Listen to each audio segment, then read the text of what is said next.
आश्रम। आज हम लोग पढ़ने वाले हैं हुक्स लॉ। ठीक है, आज हम लोग डिस्कस करेंगे हुक्स लॉ के बारे में। ठीक है, ये जो हुक्स लॉ है, सबसे पहले एक साइंटिस्ट हुए थे रॉबर्ट हुक।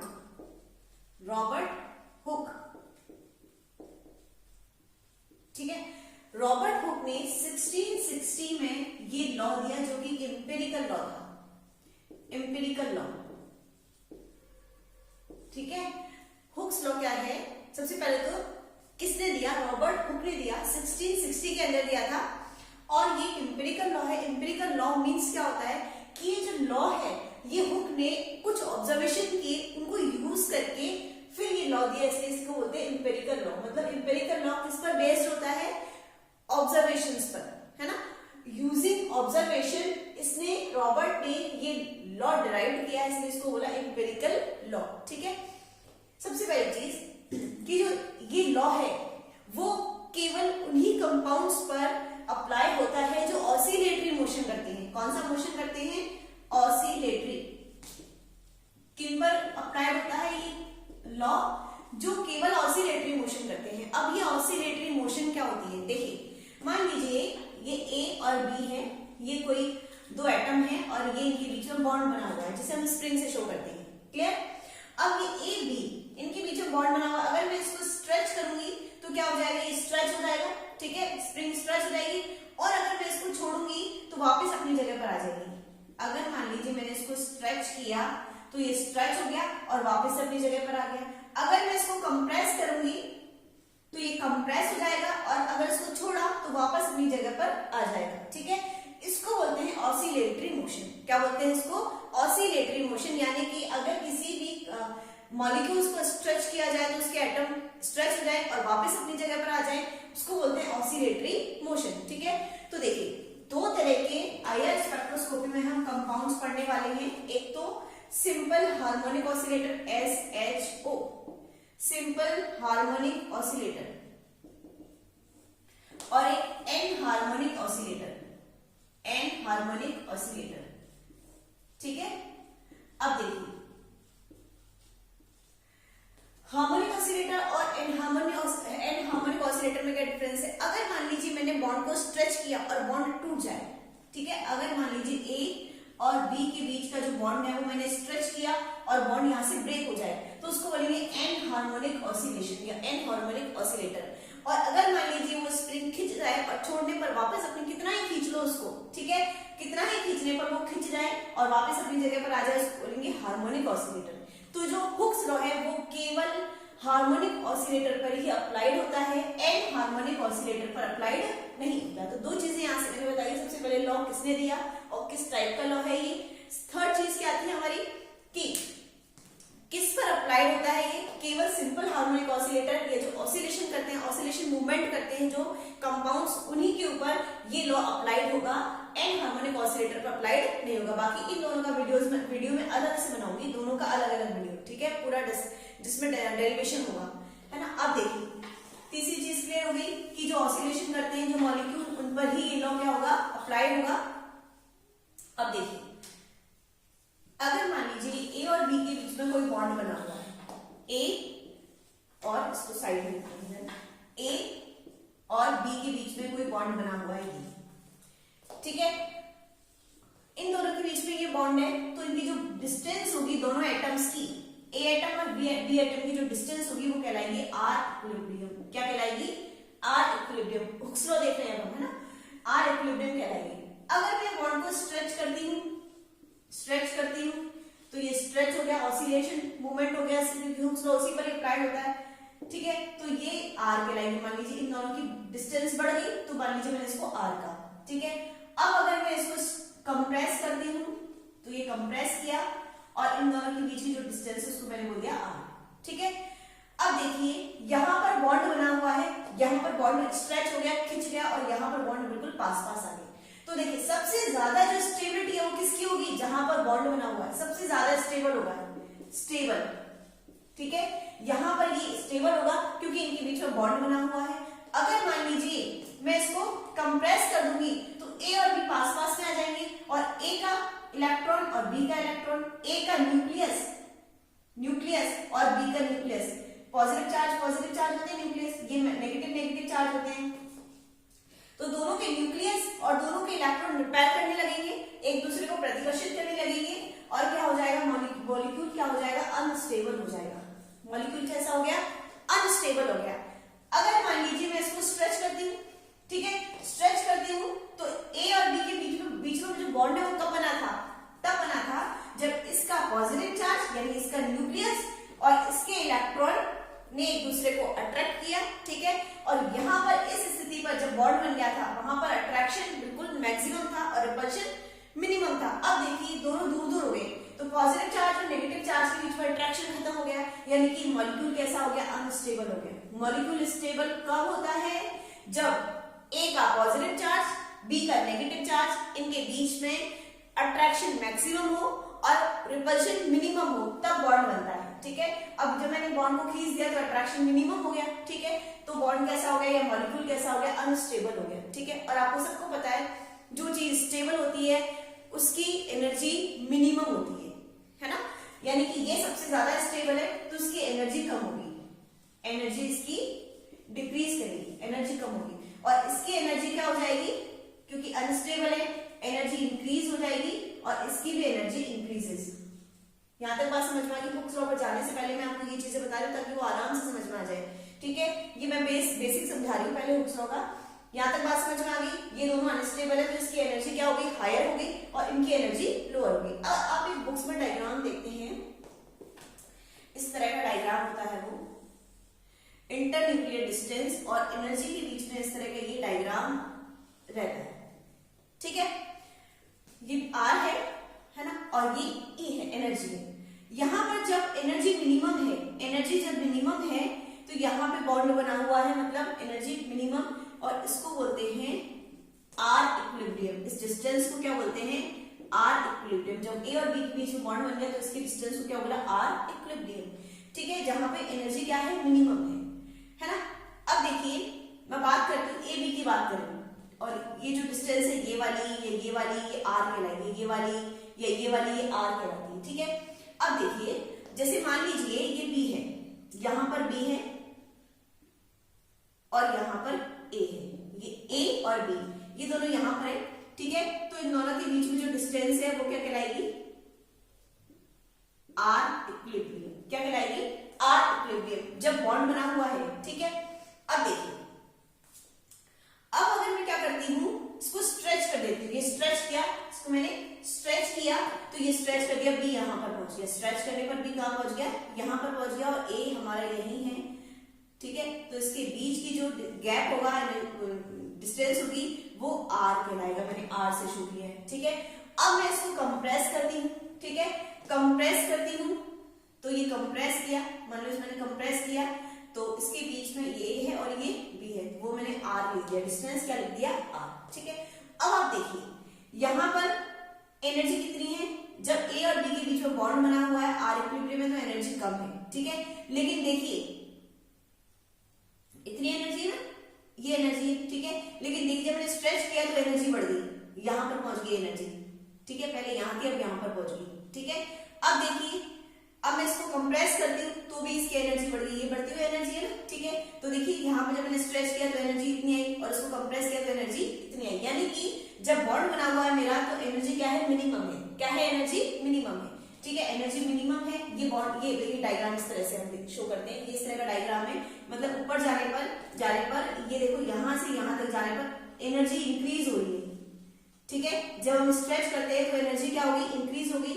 यहाँ पर बॉन्ड बना हुआ है, एनर्जी मिनिमम है, और जब इसको कंप्रेस करते हैं देखो एनर्जी फिर से बढ़ती हुई जा रही है। जितना ज्यादा कंप्रेस करोगे एनर्जी उतनी ज्यादा बढ़ती चली जाएगी। ये डायग्राम समझ में आ गया यहाँ तक, ठीक है। अब देखिए एक हमारा होता है एफ, रीस्टोरिंग फोर्स। क्या होता है रीस्टोरिंग फोर्स, देखिए रीस्टोरिंग फोर्स एफ, रीस्टोरिंग मतलब रीस्टोरिंग फोर्स। देखिए क्या होता है कि रीस्टोरिंग फोर्स का मतलब क्या है, जैसे मान लीजिए मैंने ये ए और बी, ठीक है, ये हमारा बिल्कुल सही अवस्था में जहां पे बॉन्ड बना हुआ है, ना कंप्रेशन है ना स्ट्रेचिंग है। अब मैंने क्या किया, इसको स्ट्रेच कर दिया। स्ट्रेच कर दिया तो एक हर कोई मॉलिक्यूल, आप जानते हैं हर कोई मॉलिक्यूल अपनी स्टेबिलिटी को पाना चाहता है, ठीक है। हर कोई मॉलिक्यूल क्या करना चाहता है, अपनी स्टेबिलिटी को प्राप्त करना चाहता है। अब जब मैंने इसको स्ट्रेच किया है तो यहाँ पर स्टेबल था मॉलिक्यूल, तो ये मॉलिक्यूल सोचेगा कि मैं स्टेबल हो जाऊं। मैंने मॉलिक्यूल को स्ट्रेच कर दिया, ठीक है, तो मॉलिक्यूल सोचेगा मैं स्टेबल हो जाऊं। तो मॉलिक्यूल क्या है, खुद फोर्स लगाएगा अंदर की तरफ।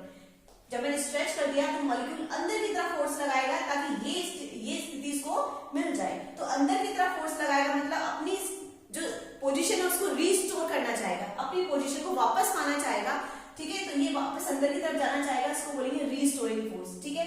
अब देखिए, खींचा मैंने इस दिशा में और फोर्स ऑपोजिट डायरेक्शन में लगा।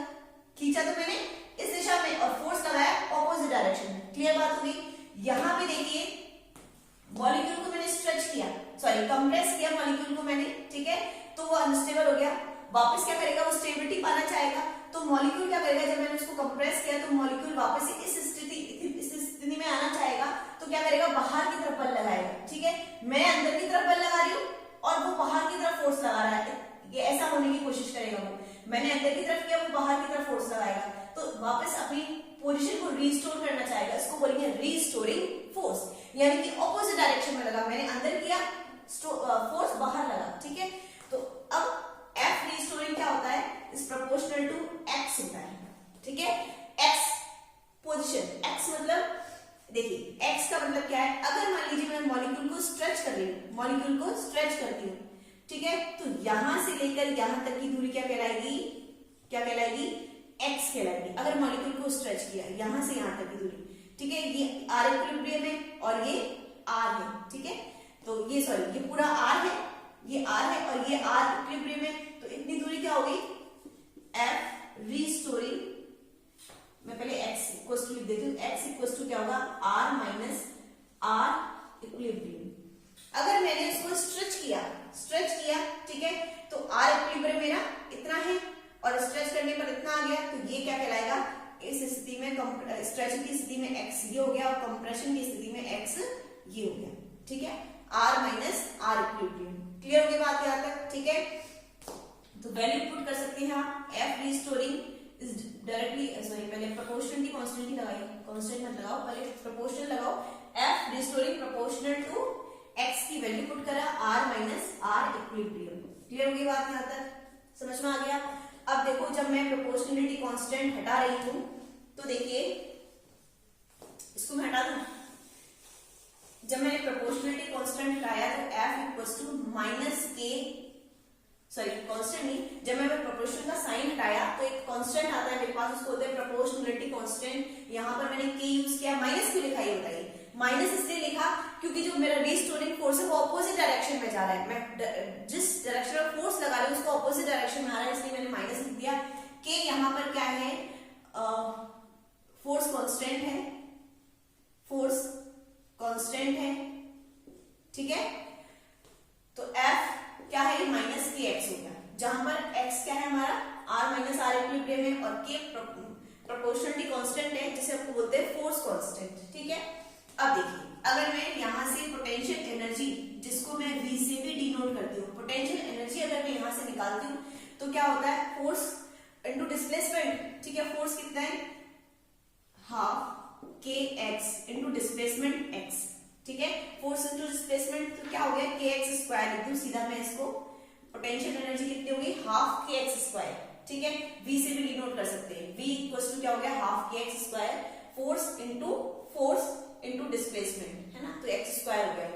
यहाँ पर मैं x की वैल्यू पुट कर सकती हूँ, हाफ के r माइनस आर ई का होल स्क्वायर। यहाँ तक बात समझ में आ गई, ठीक है। चलिए आगे देखते हैं। अब vibrational frequency, vibrational frequency, frequency new, frequency को न्यू से डिलीट करनी, फ्रीक्वेंसी को किसे, फ्रीक्वेंसी को किसे डिनोट करते हैं, न्यू से, 1/2 pi under root k upon m।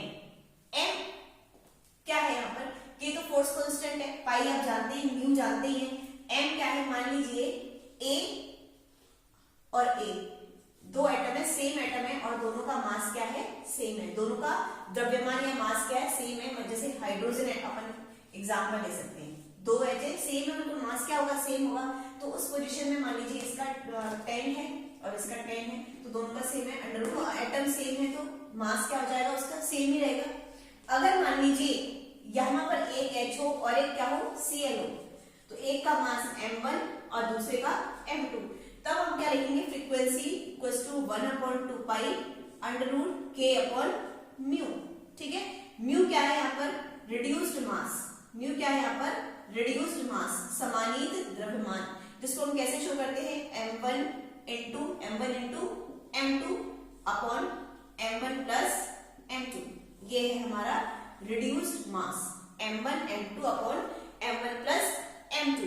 ठीक है, तो हम यहाँ पर क्या रख देंगे, nu equals to 1/2 pi under root k upon mu की वैल्यू पुट कर सकते हैं, m1 m2 upon m1 plus m2, चलो उसको जरूरत नहीं है उसको लिखने की। देखिए अब नेक्स्ट देखिए, जब भी ये हर्ट्ज में बात कर रहे हैं, हर्ट्ज में फ्रीक्वेंसी किसमें आती है, हर्ट्ज में, लेकिन आपको पता है आईआर स्पेक्ट्रोस्कोपी के अंदर हम हमेशा वेव नंबर की सेंटीमीटर इनवर्स की बात करते हैं, फ्रीक्वेंसी हर्ट्ज पे बात नहीं करते, किस पे बात करते हैं, सेंटीमीटर इनवर्स पे बात करते हैं। तो हमें इसको सेंटीमीटर इनवर्स में चेंज करना पड़ेगा, कैसे करोगे, देखिए c velocity of light, c क्या होता है, न्यू इनटू लैम्डा। ठीक है, तो यहां से अगर लैम्डा की वैल्यू निकालेंगे तो क्या आ गया, c अपॉन न्यू, c जानते हैं velocity of light, lambda wave length, new wave wave number नहीं, फ्रीक्वेंसी है ना, न्यू फ्रीक्वेंसी, वेव लेंथ और वेलोसिटी ऑफ लाइट। लैम्डा की वैल्यू निकाली यहाँ से c अपॉन न्यू आ गया। ठीक है, अब हम जानते हैं न्यू बार, वेव नंबर को न्यू बार से शो करते हैं, क्या होता है, 1 अपॉन लैम्डा होता है, ये सबको अच्छे से पता है। ठीक है, तो यहाँ से न्यू बार निकालेंगे तो उल्टा कर देंगे, 1 अपॉन लैम्डा, तो क्या हो जाएगा, न्यू अपॉन c, यानी कि जो हमारा न्यू आया इसमें c का भाग देंगे हम, तो हमारा क्या आ जाएगा, न्यू बार निकल के आ जाएगा। ठीक है, तो मैं यहाँ से न्यू बार लिख रही हूँ, न्यू बार क्या हो गया, 1/2 पाई, c का मैं यहाँ से c कर रही हूँ, पाई से under root k upon mu, हमारा न्यू अपॉन c था ना, तो मैंने न्यू की वैल्यू लिख दी और c का उसमें डिवाइड कर दिया उसको c से। ठीक है, और ये हर्ट्ज में वैल्यू थी, लेकिन जैसे मैंने c का उसमें भाग लगाया तो सेंटीमीटर इनवर्स में चेंज हो गई, ये न्यू बार आ गई मेरे पास 1/2 pi c under root k upon mu, centimetre inverse. देखिए अब यहां से हमारी दो चीज क्या निकल के आ रही है, देखिए यहां से हमारी दो चीजें निकल के आ रही है कि nu bar is directly proportional to under root k, force constant के डायरेक्टली प्रोपोर्शनल है। जो वेव नंबर है हमारा, वेव नंबर किसके डायरेक्टली प्रोपोर्शनल है, फोर्स कांस्टेंट के।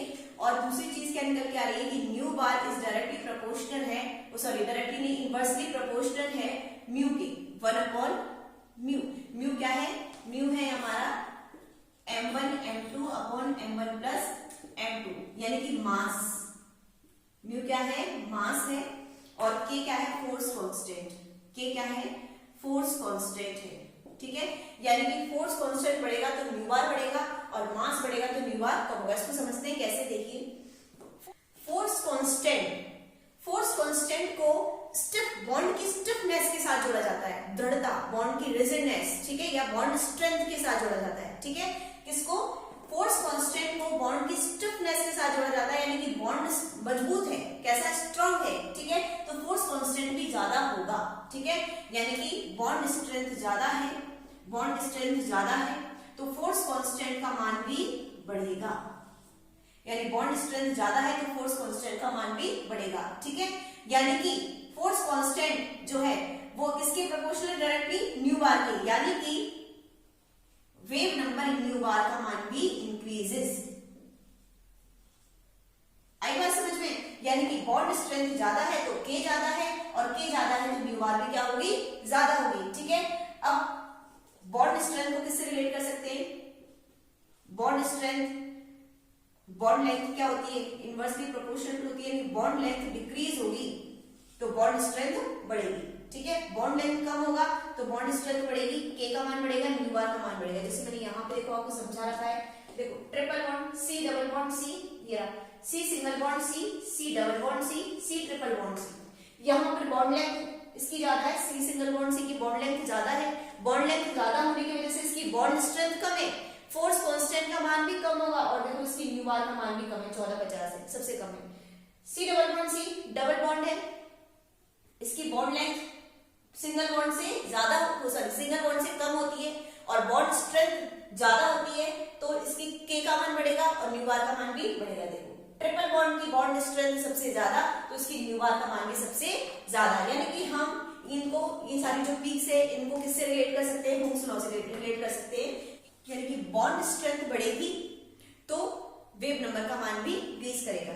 जैसे अगर मैं कह सकती हूँ C single bond C, C double bond C, example अगर मैं सी ट्रिपल बॉन्ड सी, इन तीनों में से सबसे ज्यादा वेव नंबर किसका होगा, वेव नंबर न्यू बार इंक्रीजेस। न्यू बार क्या कर रहा है, यहाँ से यहाँ तक इंक्रीज कर रहा है, ठीक है, क्यों, क्योंकि बॉन्ड स्ट्रेंथ भी इंक्रीज करेगी। कितना है वैल्यू, कितनी है 1450, 1650 एंड 2100 to 2300 सेंटीमीटर इनवर्स।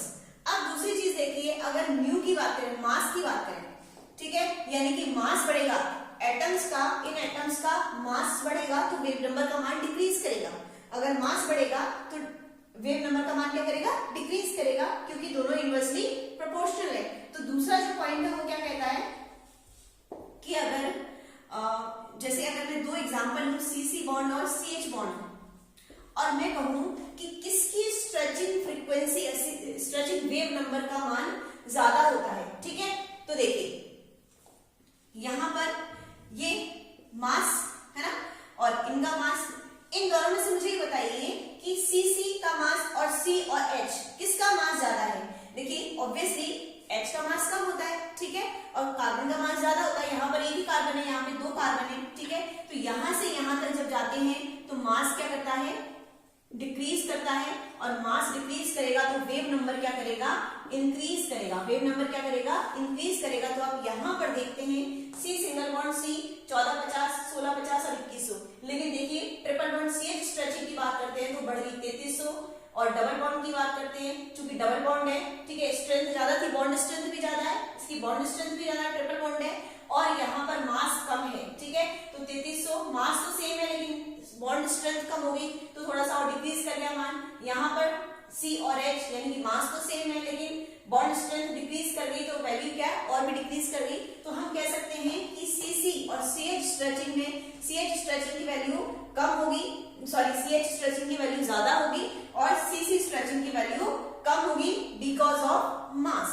ठीक है। तो यहाँ पर फोर्स कांस्टेंट की एप्लीकेशंस भी पढ़ ली कि फोर्स कांस्टेंट हमारे किस काम आता है, वेव नंबर को जानने के काम आता है। बॉन्ड स्ट्रेंथ को से हम वेव नंबर पता कर सकते हैं और मास से भी हम वेव नंबर का आइडिया ले सकते हैं, ठीक है। नेक्स्ट हम देखेंगे आइसोटोप इफेक्ट देखेंगे, मतलब आइसोटोप का, ठीक है, हैवियर आइसोटोप का हमारे वेव नंबर पर क्या इफेक्ट पड़ेगा, ठीक है। देखिए ये जो हमारा फॉर्मूला है, अगर मैं इसे न्यू बार की बात करते हैं किसके प्रोपोर्शन होता है, K1 upon K2 under root, और μ2 अपॉन μ1, 2 पर ले लेंगे, क्यों, क्योंकि अपोजिट पे इनवर्सली प्रोपोर्शनल है। अब मैं अगर मान लीजिए HCl है और मैं हाइड्रोजन का हैवियर आइसोटोप लेती हूँ DCl, इसका मैंने हैवियर आइसोटोप ले लिया, ठीक है, तो यानी मास क्या कर गया, हमारा मास क्या कर गया, इंक्रीज कर गया, ठीक है, और मास इंक्रीज कर गया तो न्यू बार क्या कर गई, डिक्रीज कर गई। यानी कि मैं कह सकती हूँ कि अगर हैवियर आइसोटोप ले लिया जाए, ठीक है, तो स्ट्रेचिंग फ्रीक्वेंसी का मान डिक्रीज करेगा, ठीक है। आगे बात समझ में कि अगर हैवियर आइसोटोप जैसे C12 C13 है, C12 और C13 है, अगर मैं C13 आइसोटोप ले लेती हूँ आईआर स्पेक्ट्रोस्कोपी में, तो उसकी स्ट्रेचिंग फ्रीक्वेंसी या न्यू बार का मान डिक्रीज करेगा बिकॉज ऑफ हैवियर आइसोटोप, क्योंकि मास जो होता है वो इनवर्सली प्रोपोर्शनल होता है, इनवर्सली प्रोपोर्शनल होता है न्यू बार के। और हमें ये कैसे पता चला, ये कैसे पता चला कि न्यू बार और मास एक दूसरे के इनवर्सली प्रोपोर्शनल है, कैसे पता चला, हुक्स लॉ के थ्रू। किसे पता चला, हुक्स लॉ के थ्रू। यानी हुक्स लॉ की एप्लीकेशंस क्या होगी कि हम इससे क्या पता कर सकते हैं, मास के थ्रू स्ट्रेचिंग फ्रीक्वेंसी या न्यू बार का पता कर सकते हैं। दूसरा फोर्स कांस्टेंट यानी कि बॉन्ड स्ट्रेंथ के थ्रू हम वो फ्रीक्वेंसीज का या वेव नंबर का पता कर सकते हैं। तो ये हमारी हुक्स लॉ की एप्लीकेशंस है, क्योंकि अगर हमें ये नहीं पता होता तो हम ये नहीं जानते कि म्यू इसके इनवर्सली प्रोपोर्शनल होता है और हम जो हमारे क्वेश्चन है उनको सॉल्व कर नहीं। तो HCl और DCl में से किसकी स्ट्रेचिंग फ्रीक्वेंसी का मान ज्यादा होगा, इजीली बता सकते हो HCl की, क्योंकि मास इसका इंक्रीजेस है, मतलब मास ज्यादा है इसका, ठीक है। तो ये हमारा पूरा हुक्स लॉ है। अगर वीडियो अच्छा लगा हो तो उसको लाइक करना, शेयर करना अपने फ्रेंड्स के साथ और सब्सक्राइब करना भी मत भूलना। Thank you so much.